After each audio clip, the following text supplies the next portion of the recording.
The roses had been Molly's idea.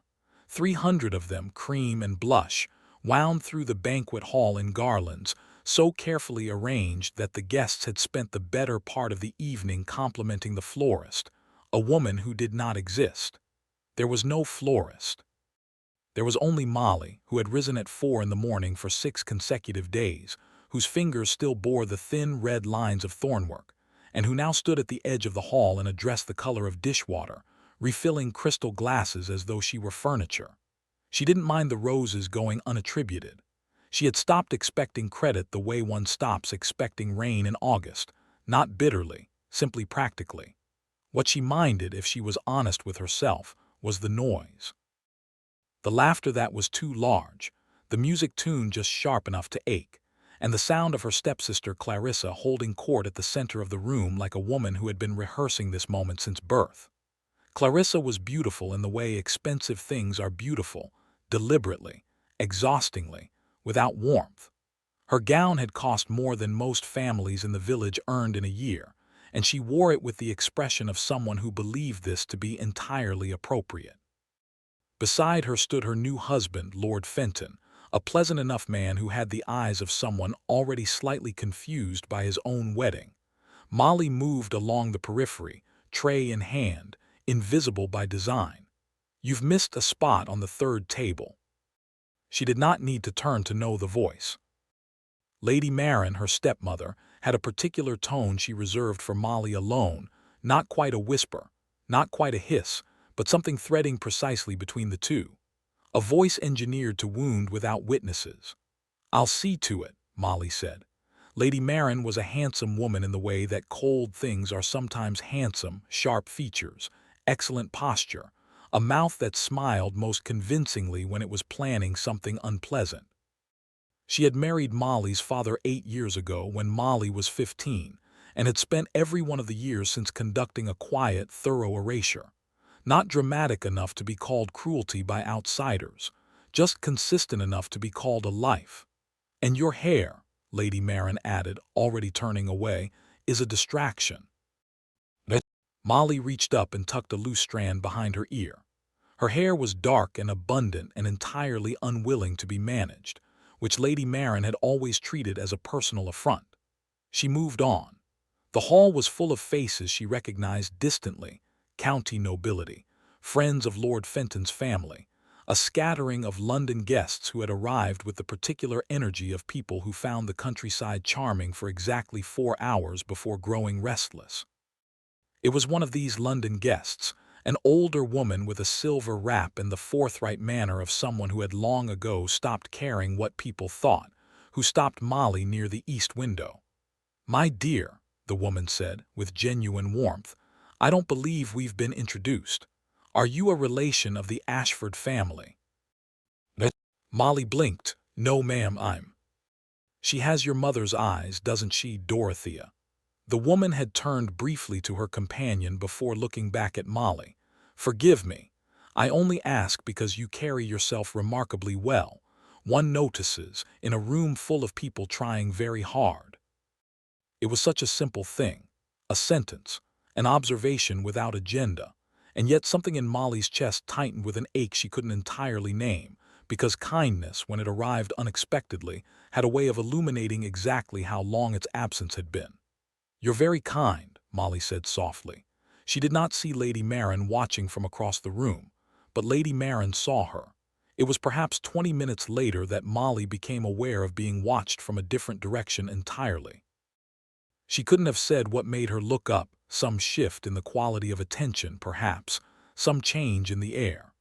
But she looked toward the far end of the hall, near the tall windows that overlooked the garden, and found a man she did not recognize studying her with an expression she could not immediately classify.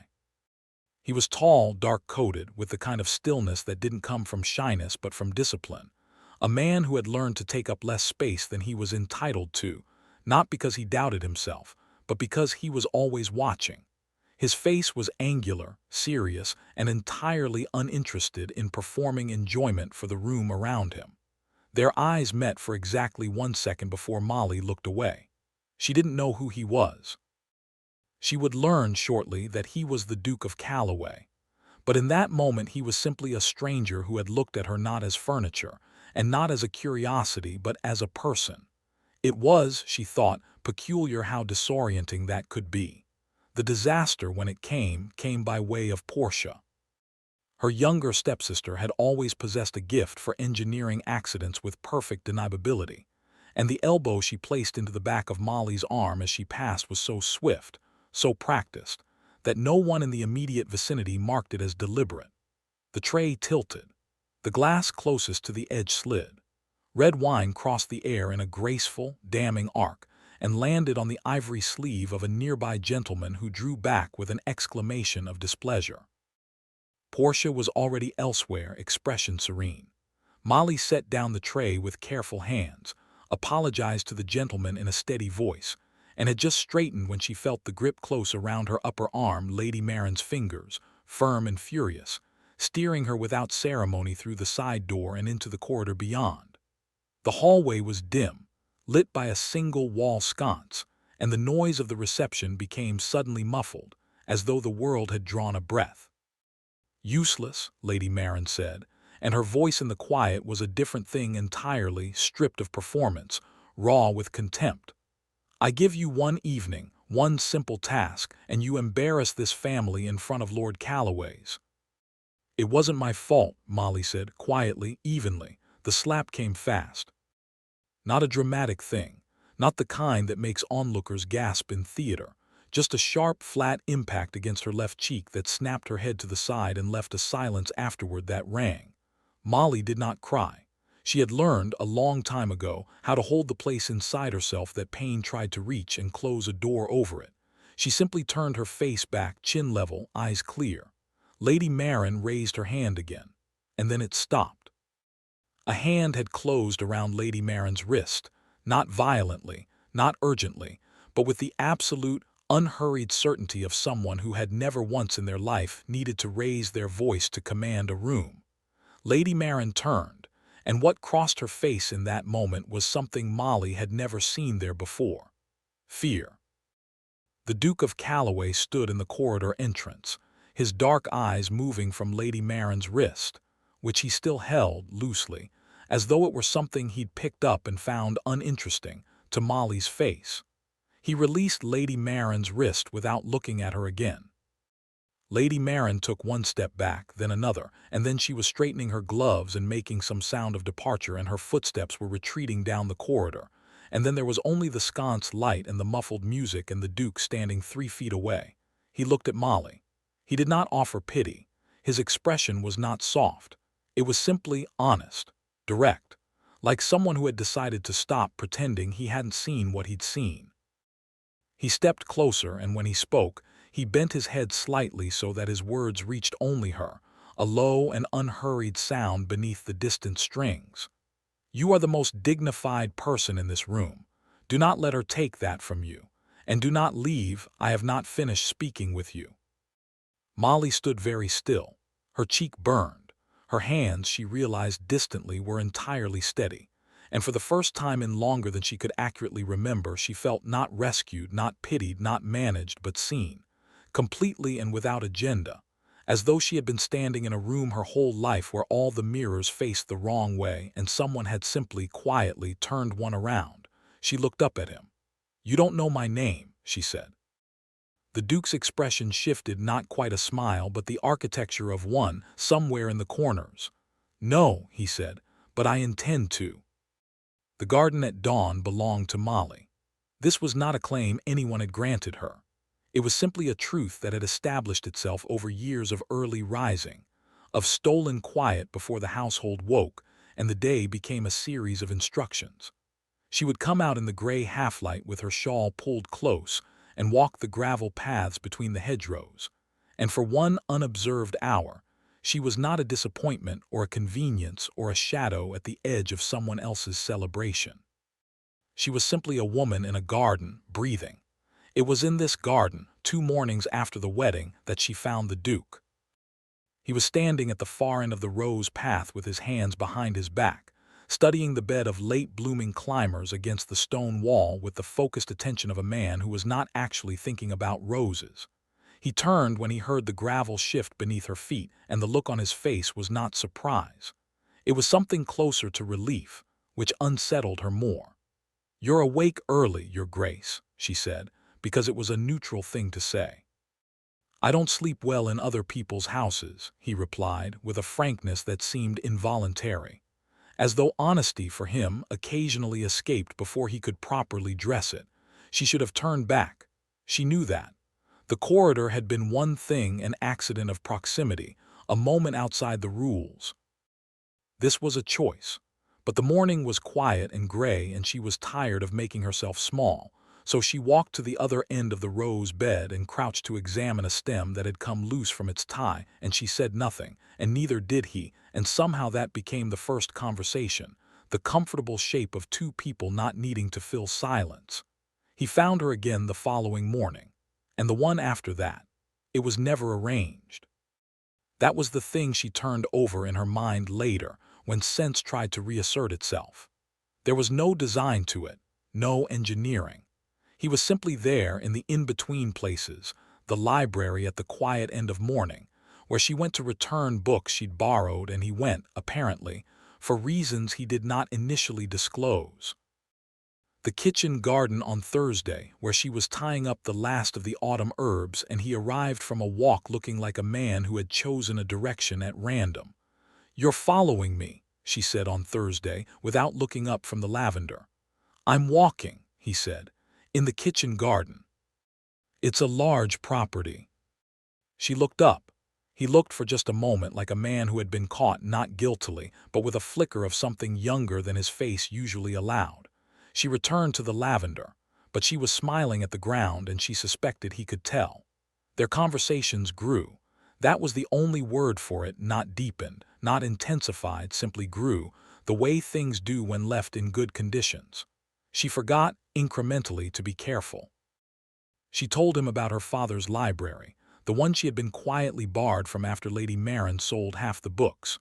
She told him about the roses, how she had cross-referenced 3 horticultural texts to achieve the exact shade for Clarissa's wedding, and then stopped, suddenly aware she was talking too freely. But he had leaned forward with his elbows on the garden wall and said, "Tell me about the texts," and so she had. In return, he gave her pieces of himself that felt, by his expression, unaccustomed to light.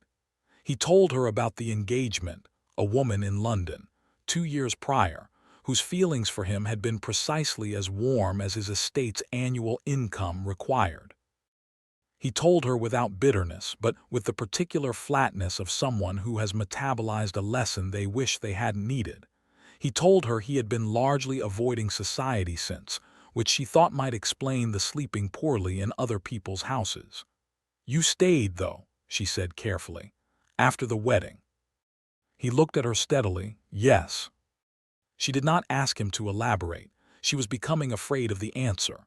Lady Marin found her on a Friday afternoon in the upstairs linen corridor, and there was no ambiguity in her expression whatsoever.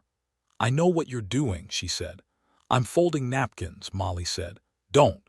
The word was a blade, thin and precise. Lady Marin stepped closer, and her voice dropped to the register she used when she wanted to ensure no one else would ever be able to confirm what had been said. "You have no dowry. You have no family name worth speaking of. You have nothing, do you understand me, that a man like that could possibly want, except the sort of entertainment that ends when something better arrives. And if you humiliate this family by letting him believe otherwise, I will put you out of this house with nothing but the dress on your back, and a reference that ensures you'll spend the rest of your life managing someone else's linen corridors." Molly set down the napkin she was folding. She thought, with the careful and exhausting precision she had developed over years of this, about what was true and what was fear and what was Lady Marin's voice, which had spent so long living inside her head that she sometimes could not tell the 3 apart. He was a duke. She was no one. These were facts. She began to pull away. She was subtle about it. She was subtle about everything. She stopped going to the garden at dawn. She rerouted her library mornings. When he appeared at the edge of a room, she found a reason to be at the other edge. She told herself it was the sensible thing, the kind thing, even that she was protecting him from an attachment that would only embarrass him eventually. What she did not account for was that Sebastian Calloway had spent 2 years watching people pretend and had become, by necessity, extraordinarily good at recognizing truth. He noticed the withdrawal on the first day. He said nothing. He was not a man who rushed. But she caught him watching her at dinner on the second evening with an expression that was not wounded, not confused, but quietly and specifically furious. The way a person looks when they understand exactly what is happening and find it entirely unacceptable. The garden party arrived on Saturday, all pastel linens and afternoon light, and Lady Marin was magnificent in it, working the guests with the warm authority of a woman in complete command of her territory. Molly moved at the margins, as always, until the moment Lady Marin's voice rose with elegant, carrying clarity above the nearest cluster of guests. "Oh, Molly manages the household arrangements for us. She's terribly useful in that capacity. Not family, of course, but one does what one can for those in reduced circumstances, doesn't one?" The murmur that moved through the nearby guests was soft and brief, as these things always are. A moment's discomfort, swiftly recovered. The afternoon continued.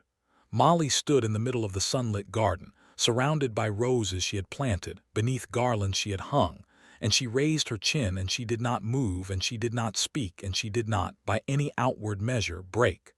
Across the lawn, the Duke of Calloway set down his glass. And he made a decision. He crossed the lawn like a man with nowhere urgent to be.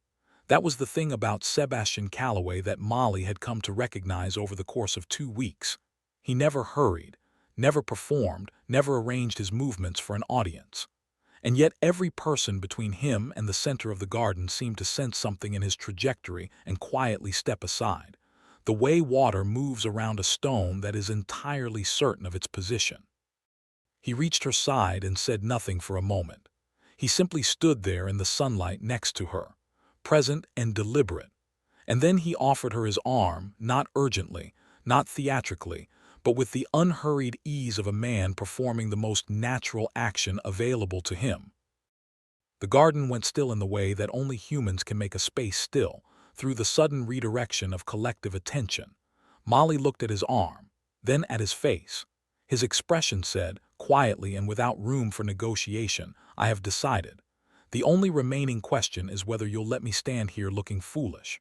She took his arm. The murmur that moved through the guests this time was an entirely different species from the one Lady Marin had produced. This one had texture and velocity. Molly felt it move across the garden like a change in weather, and she kept her eyes forward and her chin level, and the Duke said, low and unhurried beside her ear, "You have excellent posture for someone who was just publicly insulted." "I've had practice," she said. "I know," he said. "I intend to make that unnecessary." That evening the Duke requested a private audience with Lady Marin in the East drawing-room. Molly was not present. She did not need to be. She was in the library, sitting very still in the chair by the window, watching the last of the light leave the garden and telling herself, with diminishing conviction, that she did not care what was being said behind that closed door. She heard Lady Marin go in. 30 minutes later she heard Lady Marin come out. The footsteps in the corridor were different from their usual sound, still precise, still controlled, but with something absent from them, some foundational certainty that had apparently remained behind in the drawing-room. Molly did not go to look. But one of the housemaids told her later, with wide eyes, that Lady Marin had been the color of old linen and had gone directly to her rooms without speaking to anyone. Sebastian found Molly in the library. He set a leather folder on the table beside her chair and sat across from her without preamble, leaning forward with his elbows on his knees in the way she had come to recognize as his thinking posture, the architecture of a man setting down his title for a moment to simply be a person in a room. "Your father's estate," he said, "was not entirely consumed by debt." Molly went very still. Lady Marin filed the creditor claims correctly. I won't pretend otherwise, she was thorough. But there was a portion set aside in your father's original will, a specific inheritance designated solely for you, which predated the remarriage and could not legally be absorbed by the estate's debts. He paused. It was never dissolved. It was simply never mentioned. The silence in the library was complete. I have spoken with a solicitor, Sebastian continued. The documents are in that folder. The inheritance is not a fortune, but it is yours entirely and legally yours, and it has been yours for 6 years. He sat back. I wanted you to know that before anything else, before I said anything else. Molly looked at the folder. She did not open it immediately. She was doing the thing she did when something large arrived, holding it at arm's length for a moment, examining it for the catch, for the condition, for the price that would present itself once she'd allowed herself to want it. Why? She asked. Because you deserve to know. That isn't what I'm asking. He met her eyes. I know what you're asking. The quiet stretched between them, but it was not uncomfortable. It was the quiet of two people who had spent enough early mornings in the same garden to have moved past the need to fill space with sound. I'm not doing this to rescue you, he said finally, and the directness of it was so complete that it arrived almost as a physical thing. You don't need rescuing. You needed someone to stop standing on the documents. He glanced briefly at the folder. I moved the documents. What you do next is entirely your own. Something in Molly's chest, which had been held at careful tension for a very long time, released. Not all at once. Not dramatically. Just quietly, like a knot worked loose by patient hands. She felt something give way, and her eyes filled, and she did not try to stop it because she was so profoundly tired of stopping things. She pressed her fingers to her mouth and she breathed, and the tears came without sound, and Sebastian Calloway did not move toward her or speak or attempt to manage it. He simply remained present and steady, which was, she thought, exactly right. When she looked up, he was watching her with an expression she had not seen on him before. Open in the way that costs something. I don't want a duchess, he said quietly. I want the woman who reads horticultural texts to get the roses right, and who is kind to housemaids, and who stood in that garden today without flinching, and who has never once, not once, asked me what my estate is worth. A pause. I want you, specifically and entirely, if you'll have me. Molly looked at him for a long moment. You have terrible timing, she said. Consistently, he agreed, and you are extraordinarily high-handed. You're not the first to observe it. I haven't said yes. I know, he said. I'm waiting. She looked down at the folder beneath her hands, at the proof of a name her father had tried to protect, at 6 years returned in ink and parchment, and then she looked back at the man across from her who had, without fanfare and without condition, simply told her the truth and let her choose. Yes, she said. Lady Marin made her final attempt the following morning. She appeared at the foot of the main staircase as Molly descended with her traveling case, and she drew herself to her full height and spoke of scandal, of rumors, of what people would say about a girl with no real standing attaching herself to a man of Sebastian's position, and her voice was all the things it had always been, certain, cutting, designed to find the place that doubted. Sebastian, who was standing at the foot of the stairs, listened to the entirety of it with his hands clasped behind his back. Then he said, in a tone so civil it was its own form of devastation, Lady Marin, you have my complete attention and my complete indifference. I hope the distinction is useful to you. He offered Molly his arm. She took it. They walked through the entrance hall and through the front door and down the stone steps, and the morning was cold and bright and smelled of turned earth and late roses. The gravel crunched under their feet and the iron gates stood open at the end of the drive, and Molly did not look back, not from bitterness, not from drama, but simply because there was nothing behind her that she needed any more. The gates closed. Not with a clang, not with ceremony. Just the quiet, final sound of iron finding iron, the small click of a latch settling into place. Molly faced the open road. Beside her, Sebastian said nothing. He had learned over 2 weeks of early mornings and honest silences that she did not need words to fill every space. He simply walked beside her, unhurried and certain, the way he did everything. This was not the ending, she thought. It was not a wedding or a crown or a door closing on everything difficult. It was something less tidy and more true, a woman with her inheritance in a leather folder under her arm and her own name restored, walking forward in the cold morning light beside a man who had asked nothing of her except to stay. She had stayed. And this, only this, was where the story actually began.